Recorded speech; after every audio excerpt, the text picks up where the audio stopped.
So, it's part 4 of So You Want to Be a Tuner, this series. And as I mentioned in the end of the last video, we would today be talking about the final 2 aspects of suspension customization. And those are the toe angle and the caster angle. Now, first of all, toe. What is it? What is it for? What do you need to know about tuning it?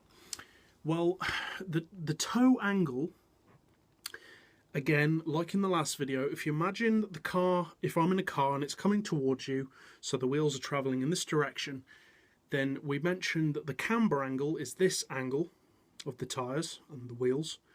So if that is the camber, then the toe angle is this angle. So whether the tyres are facing away from each other slightly, or whether the tyres are inverted towards each other.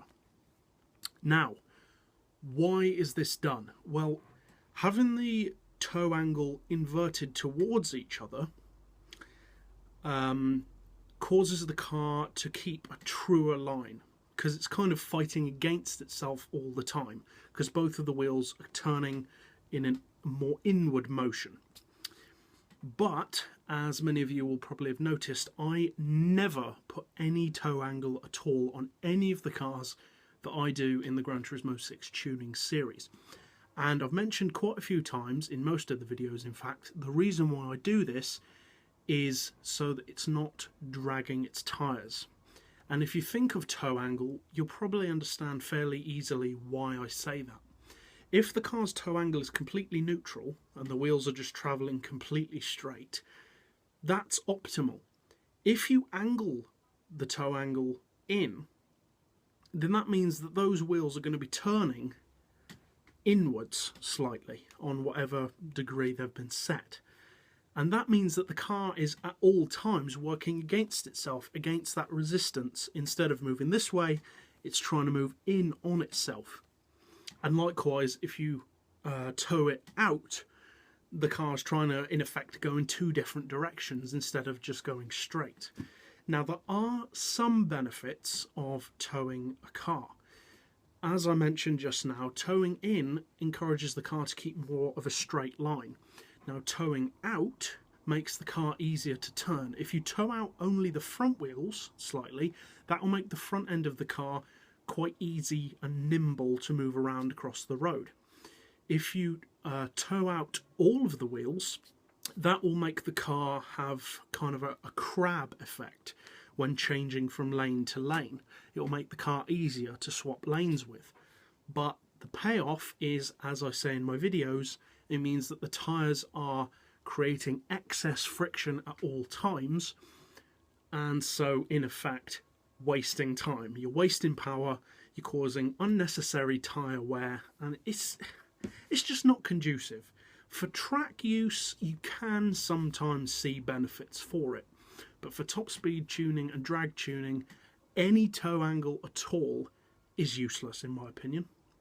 You may feel differently, and I wouldn't necessarily say don't try it, mess around with it, see what you can do. But I would never recommend having any toe angle at all on any car, on any racing game. So that's about all you need to know about toe, really. So now we come on to the final aspect that I'm going to discuss with you about suspension. Unless I think of another one, but I think this is going to be it for suspension. And that is the caster angle. Now, the caster angle, as some of you will already know, is not something which you can adjust on Gran Turismo 6. I can't remember if it ever has been. I don't think... I'm not sure. I'm not sure if you ever could. I know you can on Forza, because I always adjust it in the same way, pretty much for any car. Now, the caster angle, to illustrate this for you, we've said that this is camber, looking head on. This is camber, this is toe, and the caster is this angle, particularly with regard to the steering.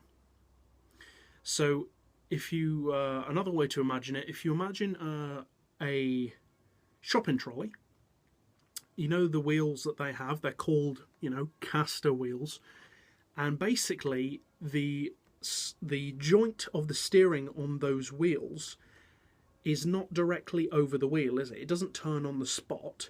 The wheel trails slightly behind, which means that when you turn the vehicle, the wheel is always going to be kind of following behind a bit. Whereas, I can't remember which is which as far as positive and negative, but let's say that positive camber is like a trolley, and let's say that negative caster is like, for instance, a dragster. So you steer from behind the rear wheels. Whereas a trolley, the steering, or the pivot of the steering, is in front of the wheels, and the wheels follow. Now, what are the benefits and disadvantages of both? Well, having positive, or trolley, camber means that the car will change direction very quickly, but the disadvantage of that is that it will become like a trolley. Who knew, eh? The car will weave a lot more all over the road. You'll find that more likely than not, the handling will become a bit erratic, quite sketchy, very twitchy, especially if you do it to a racing car. So as a general rule, I always set my caster backwards. So it's the opposite of a trolley. So the wheel is in front of the pivot point, like a dragster. So what's the advantage of that? Well, it does make your steering a bit stiffer, but as I've said in the previous video, I do prefer that. I'd rather have a car that's heavy than one that's too light and just all over the place. So that's about it really as far as caster. That's all you really need to know. And basically, I was actually going to end the video there, but we could actually discuss the next point because it's relatively simple. And that's actually going on to the next part, and that is brakes. But I'm only going to discuss one aspect of brakes with you guys anyway, and that is brake bias. Because I assume that most of you guys, if not all, know how brakes work. Drum brakes, I'll give you a very simple explanation. The two types of brakes you see on a car are drums or discs. Old cars tend to use drums, some newer cars have it on the back. Most cars nowadays use discs. And for racing, modern racing, you will always use discs. The only racing cars that have drum brakes pretty much are like the 1930s crazy Mercedes Silver Arrow and Audi Auto Union type cars. Now, drum brakes work in that you inside your wheel. So if you take the wheel off, you've got the hub, and then you've got a drum, as you'd expect, which conceals everything. If you take that drum off, you've got the intricate workings of the braking system. But the simple idea is that when you brake, it pushes out brake shoes against the inside of the drum, so it prevents the drum from rotating, and that slows the car down.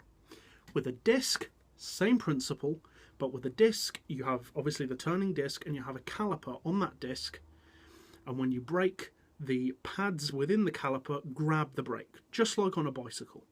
The advantages of a disc over a drum: lighter, simpler, easier to work on, much easier to work on. Trust me, back in college I hated working on drum brakes. Much easier to work on, and they also stay a lot cooler. And they're also more effective, basically. So yeah, that's basically how brakes work.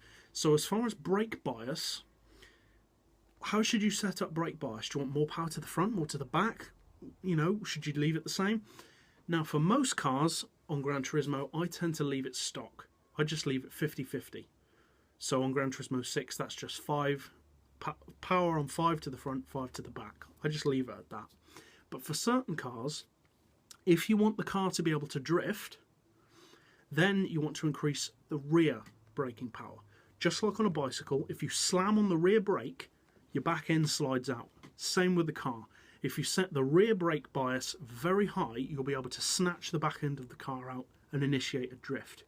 For track racing, you want to increase the power, not too much, but slightly more biased to the front. Say, instead of 5-5, go 6 to the front, 4 to the back.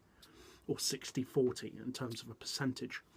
What that means is that you start to slow down your front wheels just before and with just more power, a little bit more power than with the rear.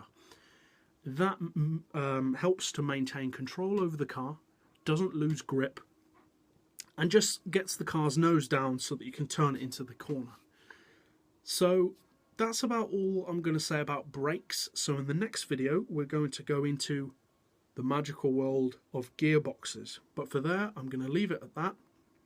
And as always, I'd appreciate feedback, and thanks for watching.